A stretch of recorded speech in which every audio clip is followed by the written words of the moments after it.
Yo, what is up guys? This is Troy D from the Troy D 24/7 Mall channel, your source for on point and no hype reviews. We are back yet again, everybody. We're back with another fragrance review today right here, guys, on my day off. And today we're going to talk about a fragrance that is truly long overdue in the channel, guys. I mean, this could have been done like 3 years ago, and I know that a lot of y'all have been banging on the door messaging me about this fragrance. You want me to make a no hype review on this, so today we're gonna give you guys, or I'm gonna give you guys, the lowdown on this beautiful Arabian Oud fragrance. Now before I continue, please do not forget to like and subscribe, guys. Okay, liking, subscribing, and watching the ads is a great big deal to the channel. It does help the channel in a very big way, especially in procuring a lot of these samples and bottles. And you know, once I find out about a perfume that is worth reviewing, I do not blink, guys. I order the sample or a partial bottle if we can, guys. So again, please continue the support. We just hit 16,000, guys. Thank you very much. And the fragrance that we will be talking about today is none other than Arabian Oud's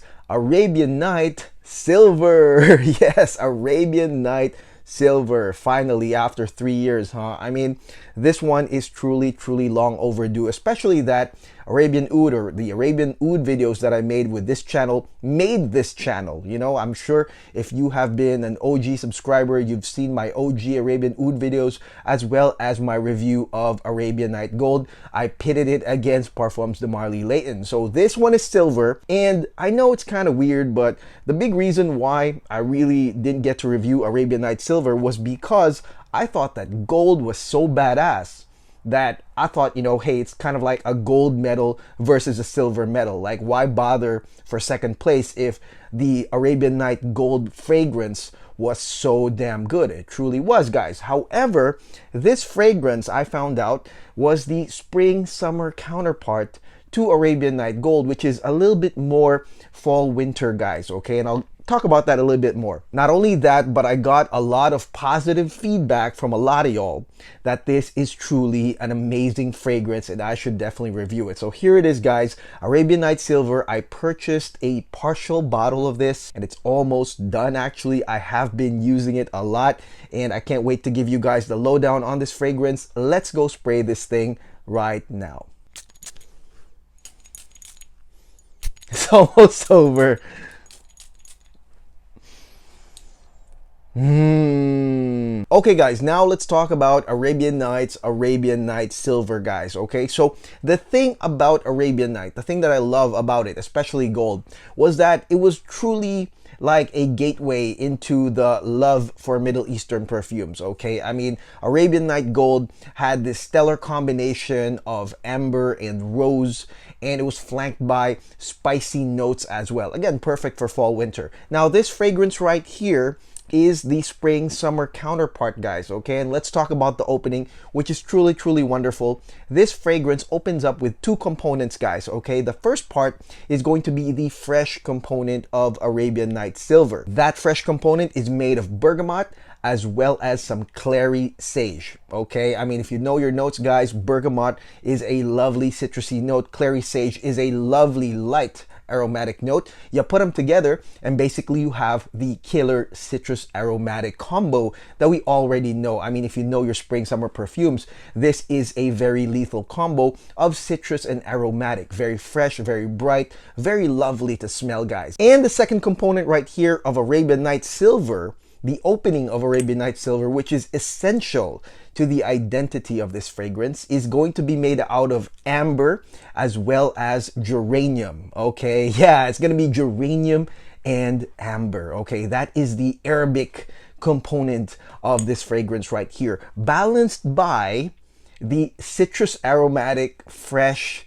part of this fragrance. And the combination of these components really make for a very lovely opening, guys. Okay, you have on one side the mainstream lovable, mainstream acceptable, I mean, who doesn't like citrus aromatic fragrances? You have the bergamot and your Clary sage on one side, and then on the other you have the Arabic side. You have the Arabian Night identity, with your geranium and amber, guys. I mean, that is truly a great combination, a great balance with this opening right here. Now with Arabian Knight Gold, which was in my opinion a lot more Middle Eastern than this fragrance, what they used was the combination of rose and amber.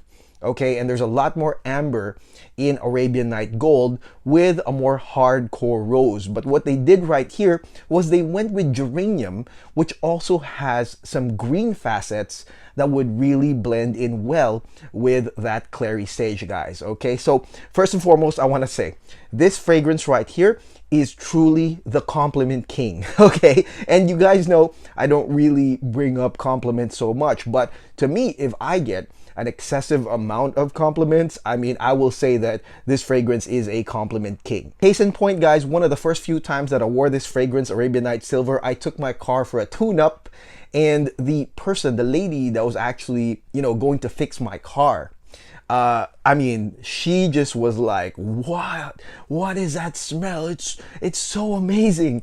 And she literally, I mean, really, it was quite uncomfortable, but she smelled me like a dog would, you know, like that all over me.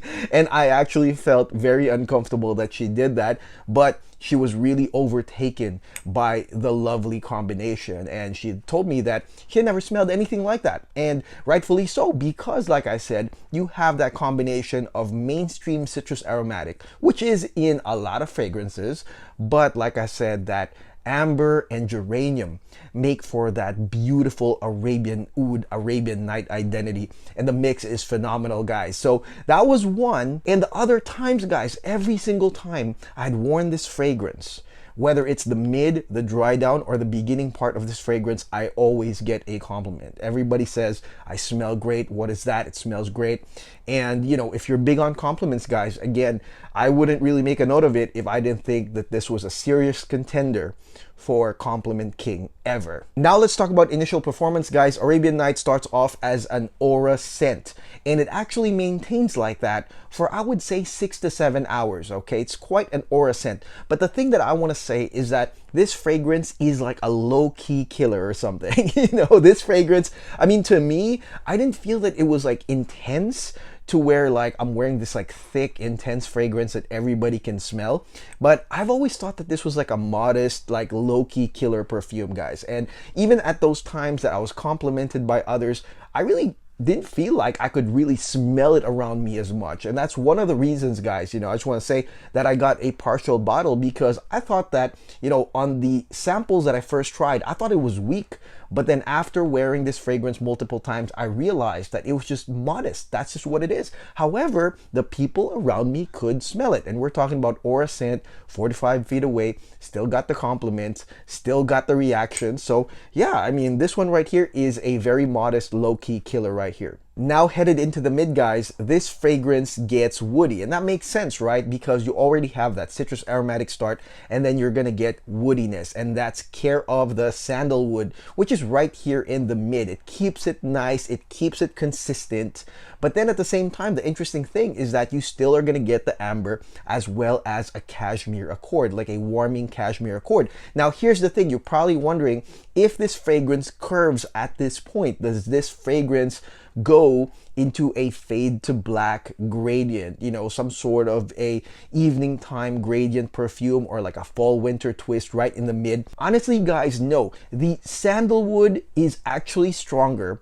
than the components of the cashmere and amber that are right here in the mid. So no, you're not gonna get a strong curve, but rather you're just gonna feel some really warm and fuzzy facets of this cashmere right here. The amber continuing, again, retaining the Middle Eastern identity of this fragrance, but it's gonna be sandalwood right here. And I reckon this is why this fragrance is loved by many people in the mainstream, you know, not necessarily people who are into Middle Eastern perfumes, because not only do you get the citrus aromatic start, but you also get a beautiful sandalwood mid. And headed into the dry down, guys, we go back to green, okay? So we started off with some Clary sage, some aromatic notes, and then we end up with greenness, and that's with Patchouli, Musk, and Madagascar vanilla. Now, one thing I'll say about this dry down is it's gonna be Patchouli and Musk. It's majority Patchouli and Musk right here. You've got some lingering musk, which sets up the elegance of this dry down. You've got that nice Patchouli right there, and the Madagascar vanilla is basically a mild sweetening agent to basically continue on the sweetness of the amber, guys, okay? So that's one thing I'll say. Don't expect this crazy Madagascar vanilla to come out here in the dry down. It's not gonna be as strong or prominent. It's gonna be well blended in, but the end of this is basically Patchouli and Musk until the end. Ultimately, guys, if you're not a believer of compliments, I do recommend this for the spring summer season. I mean, definitely I would say that that citrus aromatic start is very prominent. It lasts quite a while, and if you live in a warm, hot country, or it's warm wherever you are, definitely you will get that freshness. You will get that aromatic start that people love, and that's why the compliments keep coming. But this is also a fragrance that is a great intro into Middle Eastern perfumes without really getting too deep into it, you know, like having a right balance between wearing something that's mainstream appealing as well as something with a Middle Eastern identity. So I would say if you're looking for balance, you're looking for an intro, this is definitely one of them, and you can wear it for this season right here. It is also that type of fragrance which has that aura scent, that lingering scent that can draw in people, that can draw in compliments, that can make people say, oh wow, that smells really fresh. But then what's that twist? What's that geranium amber twist that I smell right here? It's definitely different. And I can definitely say that this fragrance here, Arabian Night Silver, is a weapon. It's a nice weapon of choice, guys. And what I mean is, if you are a single guy or you want to smell fresh for your girlfriend or your wife, basically you want to smell great as a man, definitely this is one of them. This is gonna get them easily because it has those wonderful combinations. It's got citrus aromatic, sandalwood, and then you've got that Arabian twist that's definitely gonna get them. I would say, man, this is up there with Arabian Night Gold. Like I said, Gold is just much more hardcore, much more spicier, much more fall winter appropriate, but this is definitely up there in terms of racking up the compliments, being attractive, smelling great, feeling great smelling this fragrance. This is definitely up there right here. Now, price-wise, guys, on this fragrance, it's pretty much all over the place, guys, okay? So the Arabian Oud website here in the States or in the boutiques, they do sell this fragrance much more expensive than, you know, you would get on an eBay seller from Kuwait or the UAE. However, like I said, going to the store itself will get you the bottle pronto tonto if you're in America. So I would say that Arabian Night is a great investment, full bottle worthy 100%, especially now it's only spring. I mean, it's gonna get hotter from here, guys, over the next few months, so it's a great investment for a full bottle. And again, I like this fragrance. I think that this will give you the balance you need to get into Middle Eastern scents without really going too hardcore with it, and then still enjoying that mainstream stuff, mainstream lovable stuff from this fragrance. And longevity wise, guys, this fragrance lasts a total of 11 to 12 hours, okay? 11 to 12 hours. And definitely I do agree when people say that this isn't that strong. It isn't as thick, like I said. It isn't as super prominent. Again, this is a low-key modest killer. It says there in the literature it is a modest perfume, but just know, guys, that these are lingering notes. You know, the sandalwood notes are lingering notes, the citrus aromatic notes are lingering. So it's just a different delivery than, say, a very thick perfume, guys. But nevertheless, this fragrance lasted a long time for me, up to 12 hours significant scent. So longevity wise, this fragrance has you right here. Ultimately, this is a great fragrance, and that's very consistent to what a lot of y'all have been telling me regarding this right here. So I definitely recommend this fragrance. Like I said, that is my review of Arabian Oud's Arabian Night Silver. Don't forget to watch the OG Arabian Night Gold video or the Arabian Oud video if you guys have never seen it. I'll link it at the end of the video, guys. And again, I'll see you guys on the next video. Thank you so much for liking, subscribing, and supporting the channel. We just hit 16K. We're on to 17K. Thank you so much. I'll see you guys on the next video. God bless. Take care. Peace.